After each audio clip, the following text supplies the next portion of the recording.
Hello everyone, happy Wednesday. We have the S4 here once again. This will be more of a solo drive video, as well as I'm going to do a complete car review on this because I haven't, and there's a lot about this car that some people might not know. So yeah, we're going to give this I wouldn't say call it a cold start, I'd say sitting for a few hours start, but it still should sound good. And the car is in dynamic mode.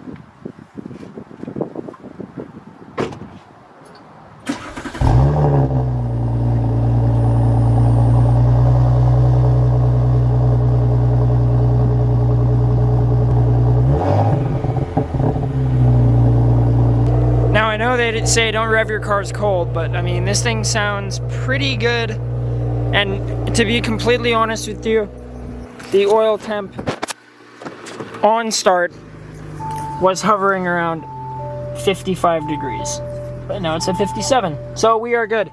Anyways, we're gonna hop in the car, head out. Whoa, that zoomed in. Gonna hop in the car, head out, and go find our review spot. All right, y'all, we are heading out to the photo spot. I would say time for a little pull. All right, we're at the spot. Just a random parkade up here in the southwest. I wanted to find a spot that was quiet, and the spot that I was originally gonna go to was closed. So we are filming here instead. I know I've done a video on a parkade before and maybe the audio wasn't 100%. All right, so let's start the review here. I got the car fully opened up. And what we're gonna do is we're gonna kind of make our way front to back. And I did forget to open the hood, so pardon me. And excuse the noise of the fans, they're on because I don't drive my car in comfort mode every day. But yeah, it's a pretty big hood compared to what I'm used to, I guess. So yeah, anyways, we will start from the front here. So the car is powered by a 3-liter V6 single turbo. Turbo is right there. But nonetheless, it's a great motor, great car. It does get hot, but as long as you don't, ramp on it too hard, you'll be good. They make everything super easy to switch out to. Intake is literally right here, so if you were to get an aftermarket intake, I will be getting one at some point. You can swap out the box here, all the hoses. Oil filters right here too, so that makes things easy. And then obviously the turbo is right there. Downpipe is back here, along with your caps and all that. All right, so moving away from the engine bay, with my car and the package that my car has on it, I do have all the radar cruise stuff. So you got a sensor on this side, as well as another one on this side.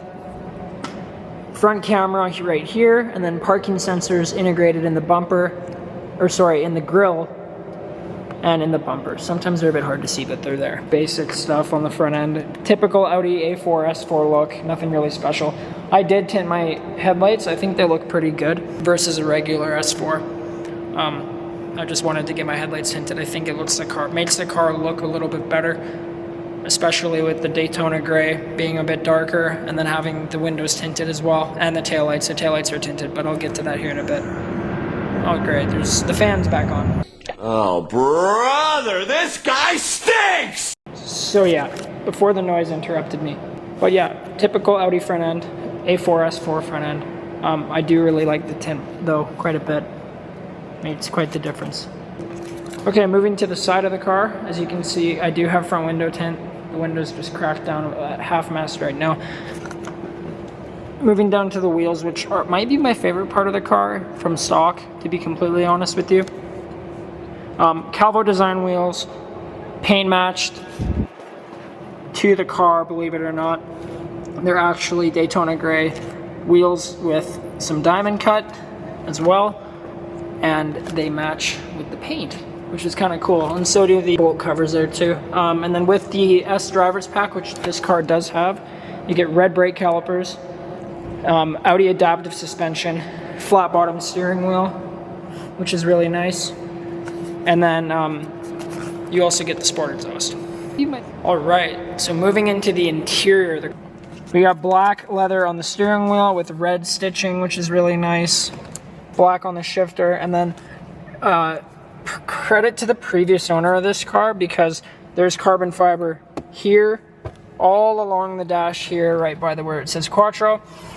On this side, on the side of the doors, and it's beautiful weaved too, which is really nice. All right, so yes, carbon fiber on the doors as well as Alcantara on the passenger door as well, and the two back doors. See that in here in a minute. But red or magma red diamond stitched quilted Audi Sport seats with the S logo embossed, and then some shell gray, I believe they call it, stitching, or slate gray stitching. But the cockpit is definitely really nice, and it looks a lot better lit up. As for the back seats, same thing, magma red, diamond stitch quilted. And one thing I forgot to mention, the front seats are actually bucket seats, which is really cool. So they're all one piece, no headrest, very nice design. And then this nice silver on the outside as well. Kind of hard to catch it sometimes, but it's there. But yes, the back seats are also extremely comfortable, lots of leg room, nets in the back, rear passengers own AC and heat. And then this drops down, and you have some cup holders and a spot for whatever you want to put there. Now for a mid-size sedan, this car does actually have a surprising amount of room, so we'll get to the trunk. Alright, so moving on to the trunk of the S4. So this car came with a cargo liner. It's an, you can't really see it. It's an A4 cargo liner though, so it'd be nice to find maybe an S4 one just for fun. But actually quite a bit of trunk space. Obviously I've got my camera gear back here, tripod camera bag, and then my detailing supplies and my tire shine here on this side. Underneath this false floor, there is a spare tire and a jack and all that spare tire kit. And then in this side thing right here is my extra wheel locks and the tool to take out the bolt covers and extra bolts as well. So yeah, quite a bit of trunk space for a mid-size sedan, and the rear seats do fold down. It's a 60-40 split, and it actually can hold quite a lot of cargo.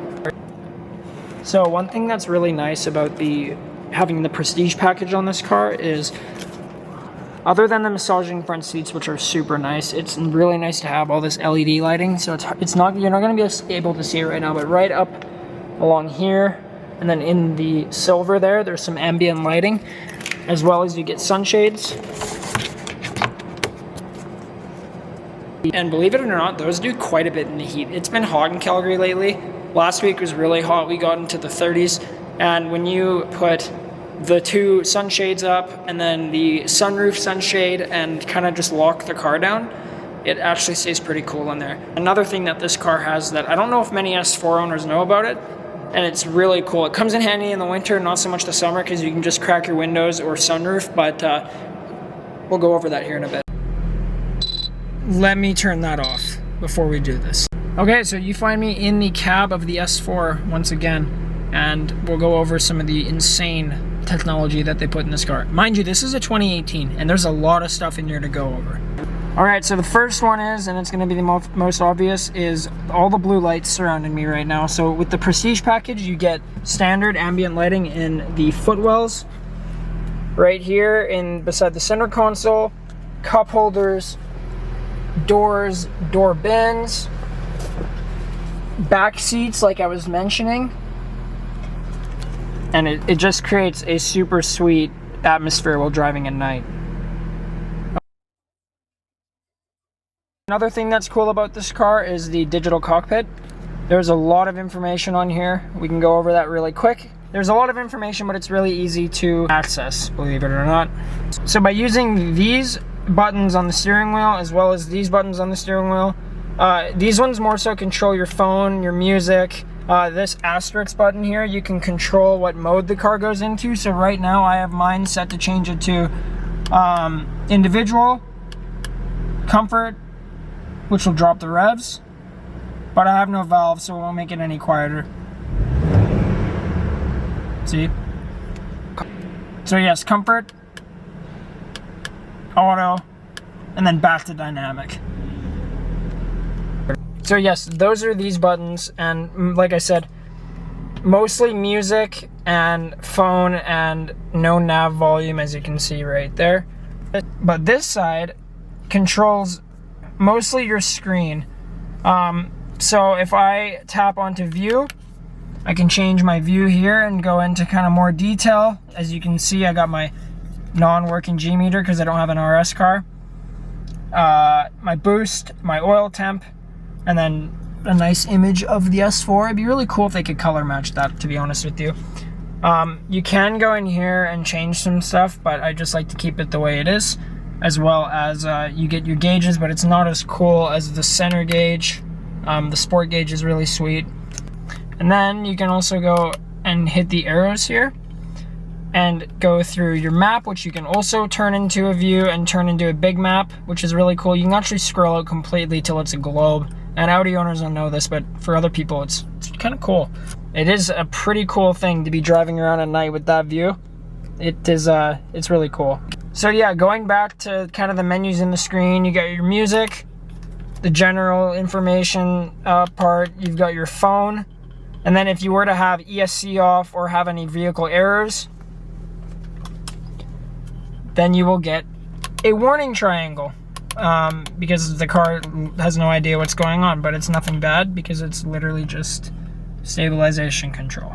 And then going back to our main view and my favorite view, you can also hit this side button here and you can go through and see your trip computer and go through all that stuff, which is not super important because gas mileage, whatever.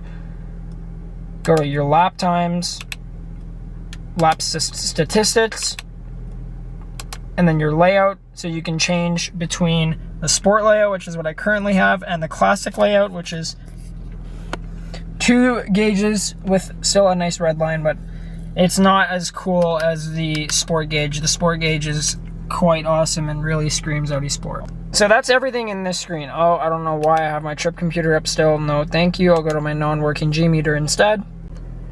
Okay, now we have everything on the screen, and I'm not going to go through everything because it'll take me forever, but everything is controlled down here with this little dial and these buttons, as well as these rocker switches here. So I can go into my vehicle and I can go through my modes, but hitting the asterisk button is kind of just cooler and easier. I can go through here, see all of my vehicle settings, driver assistance, air conditioning, which is kind of strange, and then service and check. So I can go in here and check my oil level. Still good. I can go check my service intervals, vehicle information, and wiper change position, which is for cleaning, and if you got to change your wipers. And then I can go back in a menu. You got sound, radio, media, telephone, navigation, map, Audi Connect, Audi smartphone interface, and settings. And all of these menus have sub-menus. So that's why it's going to take a while to go through everything, because there's sub-menus and just... yeah. And you know what's funny? Audi puts a lot of options how to change drive select on this car. For example, so we already talked about the asterisk button right here. We already talked about the MMI control to change the drive mode, and then you also have it down here by the start button and the stop and the auto stop start, which we never use because it's dumb. I can actually hit this, and this will stay on for 30 minutes. I can get out of the car, lock it,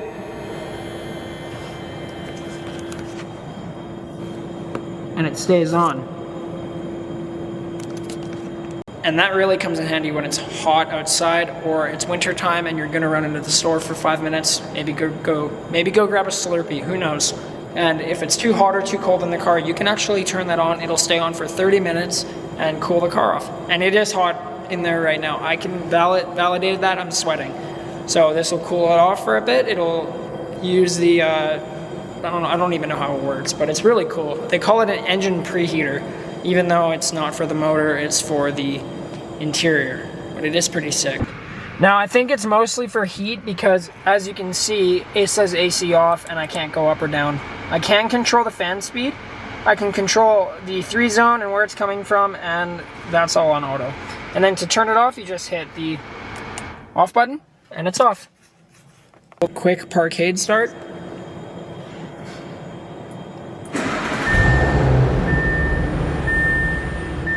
Not bad, but could be louder. Maybe catless downpipe in the future. All right, I'm gonna end the video here. I know. All right, so this is after the fact we left the parkade. It's probably a good thing I stopped filming because it is pouring rain out here now. So we're gonna go do what any Audi owner does in the rain and launch the car, because that's the only time Quattro is really fun. But yeah, as you can see, the night vibes in here are sweet with the lights. Solid. All right, let's do a little launch just for fun. No one behind me, and just to the light for fun. I don't think it's gonna spin, but we'll see. It even hooks so good on wet. So maybe we can't have a ton of fun in the rain, but you know what? We can try.